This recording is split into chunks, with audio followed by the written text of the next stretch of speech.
Assalamualaikum warahmatullahi wabarakatuh. Hai anak-anak, selamat pagi. Bagaimana kabar kalian hari ini? Oke, alhamdulillah. Semoga hari ini kita selalu sehat dan semangat untuk belajar. Sebelum memulai pelajaran, kita berdoa dulu ya. Bismillahirrahmanirrahim. Ya Allah, berikanlah kelancaran dalam pembelajaran hari ini. Semoga pembelajaran hari ini bermanfaat bagi kita semua. Amin. Anak-anak, kita hari ini akan belajar tentang tema 8. Raja Muda Karana, subtema 3. Aku suka berpetualang, pembelajaran 4. Tolong diperhatikan ya anak-anak.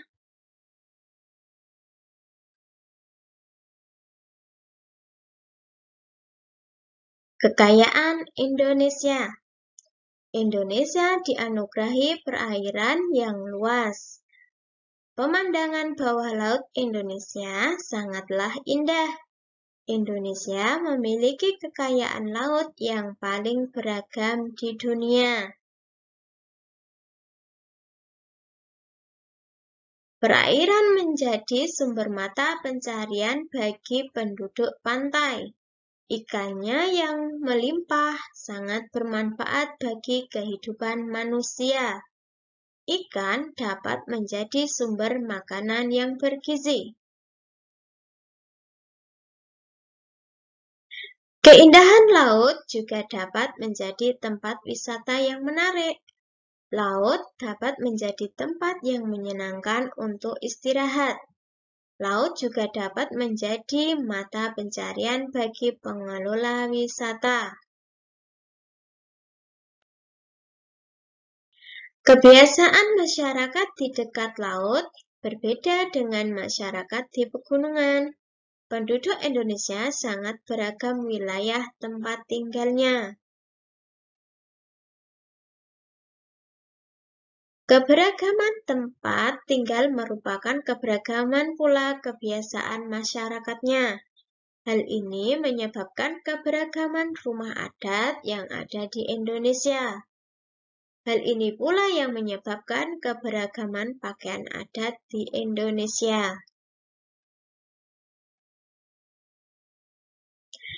Perbedaan ini membuat Indonesia semakin kaya.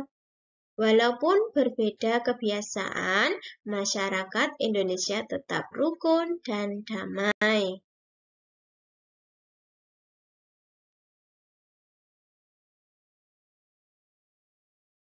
Oke, sekarang kita menjawab pertanyaan ya. Keberagaman apa saja yang dapat kamu temukan dari bacaan tersebut? Ya, betul. Keberagaman jenis ikan di perairan Indonesia. Ada kebiasaan masyarakat. Dari kebiasaan tersebut menyebabkan adanya rumah adat dan pakaian adat yang mereka pakai. Sikap manakah yang sesuai dengan semboyan negara Indonesia? Nah, dari keberagaman tadi, yang sesuai dengan semboyan negara Indonesia yaitu sikap menjaga kerukunan dan kedamaian walaupun berbeda kebiasaan.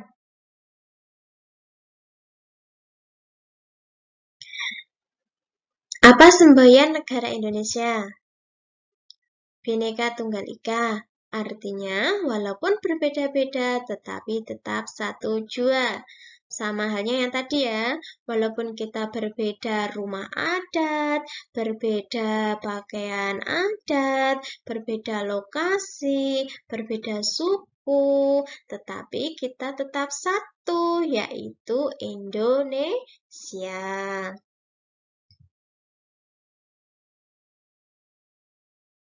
Mari berdiskusi.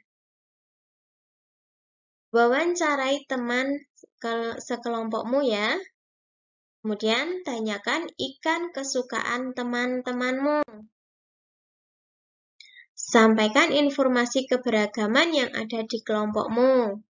Sampaikan pula sikap yang harus kamu lakukan. Sampaikan pula manfaat keberagaman kesukaan yang dapat kamu temukan. Nah, contoh laporan wawancaranya bisa seperti ini. Perhatikan. Aku dan teman-teman mempunyai kesukaan yang sama, yaitu makan ikan. Hanya saja jenis kesukaan ikan kami berbeda. Dio suka makan ikan lele, Siti suka makan gurami, dan Lala suka makan ikan emas. Walaupun kami berbeda kesukaan jenis ikan yang dimakan, kami tetap saling menghargai dan menghormati kesukaan masing-masing. Kami juga saling berbagi cerita pengalaman memakan ikan di tempat pemancingan ikan yang kami kunjungi bersama keluarga.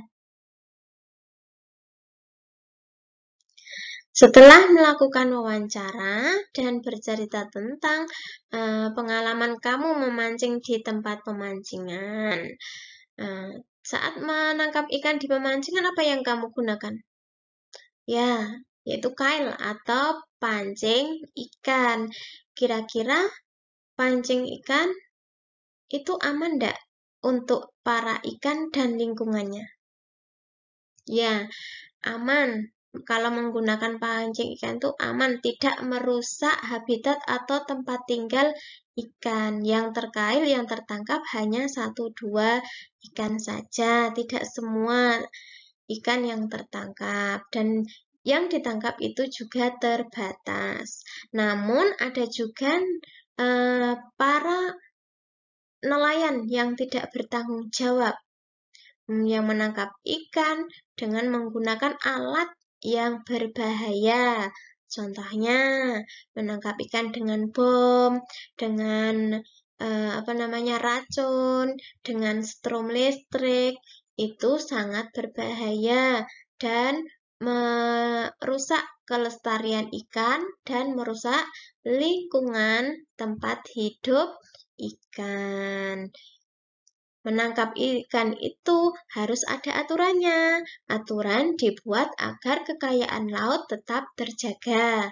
Cara menangkap ikan yang ramah lingkungan yaitu menggunakan jala. Pernahkah kamu menangkap ikan menggunakan jala? Belum pernah? Kalau melihat nelayan menangkap ikan dengan jala, tentu sudah pernah lihat ya di TV sering di berita, di program TV itu biasanya ada memberitakan tentang nelayan yang menangkap ikan menggunakan jala. Nah, ayo kita bermain menjala ikan.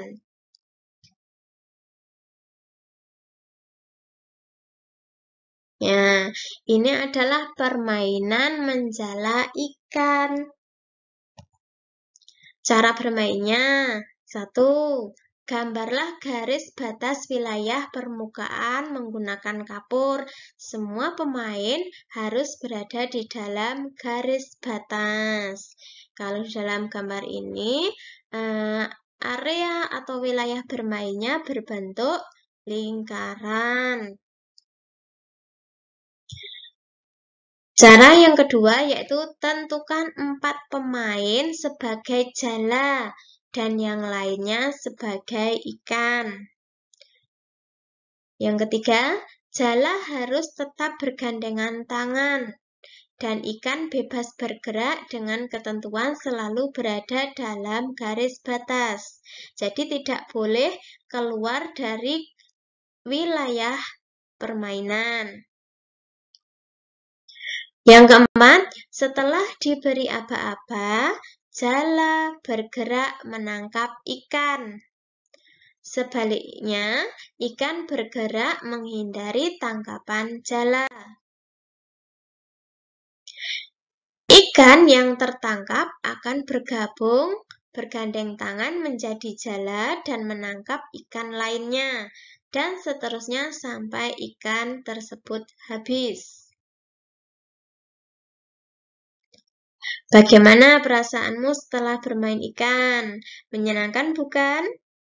Ya, bagi yang belum pernah bermain ikan jala, nanti dipraktekkan dengan teman-temanmu di sekolah atau di teman-temanmu di lingkungan desa ya.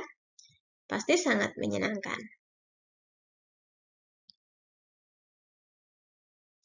Selain bermain jala ikan yang mengasihkan, menyantap ikan juga baik untuk kesehatan. Ikan mengandung banyak protein. Berikut ini berbagai ikan yang biasanya dikonsumsi. Ya, banyak ya. Ada cumi, ada udang, ada ikan mas, ada tongkol, dan sebagainya.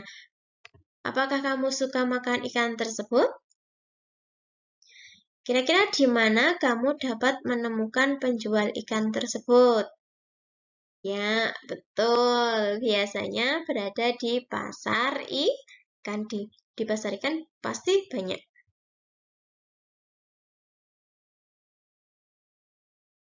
Oke, tadi untuk mencari ikan atau yang tempat untuk menjual banyak ikan itu biasanya di pasar ikan. Perhatikan papan petunjuk di atas. Ya, di atas ada papan petunjuk, ada Rumah Sakit Damai Sejahtera, ada pasar ikan, dan taman kota. Misal, jika Bu Siti ingin membeli ikan di pasar ikan, ke arah manakah yang harus diambil oleh Bu Siti? Oke, dari papan petunjuk kita cari tulisan pasar ikan. Arah panahnya kemanakah? Ya, ke kanan. Yang kedua, kemana arah Sela jika ingin pergi ke taman kota? Ya, si Sela sedang berdiri di papan petunjuk ya. Ya, ternyata si Sela ingin pergi ke taman kota. Kita cari tulisan taman kota. Ke arah manakah panahnya?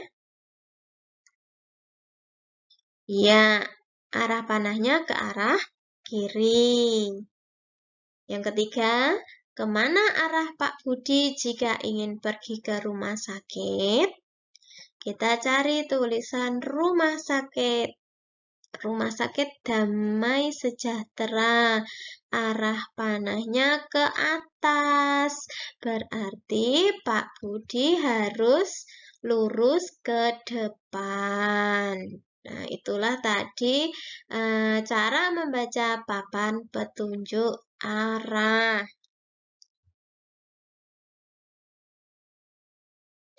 Nah, selain papan petunjuk arah, ada juga rambu-rambu yang lain ya. Jadi papan petunjuk arah itu termasuk rambu-rambu lalu lintas. Lebih lengkapnya perhatikan jenis-jenis rambu-rambu lalu lintas berikut ini. 1. Seperti gambar mobil dan jalan yang berliku-liku itu ya, itu artinya rambu peringatan. Rambu jalan licin merupakan contoh rambu peringatan. Yang kedua, rambu larangan. Rambu larangan itu seperti gambar di sampingnya, ada tulisan S, terus ada garis merahnya.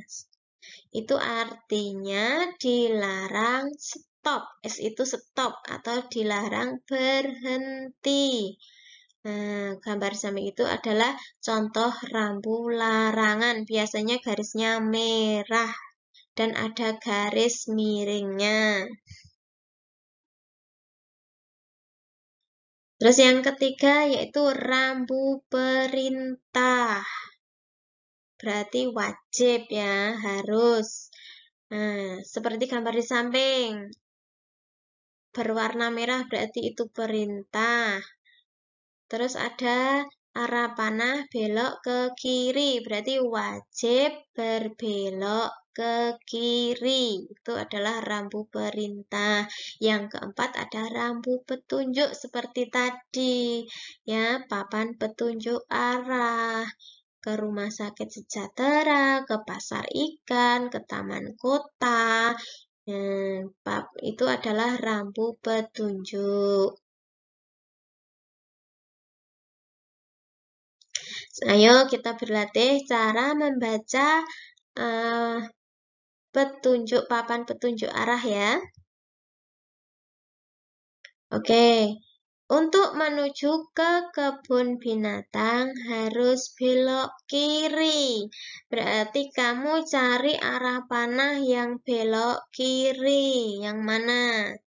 Ya, betul. Yang paling bawah panahnya ke kiri. Maka kita tulis kebun binatang. Yang kedua, untuk menuju ke rumah sakit Indah, itu belok kanan. Cari arah panah yang ke kanan. Oke, berarti kotak yang nomor 2 ya, itu panahnya menuju ke kanan. Berarti ditulis Rumah Sakit Indah atau RS Indah.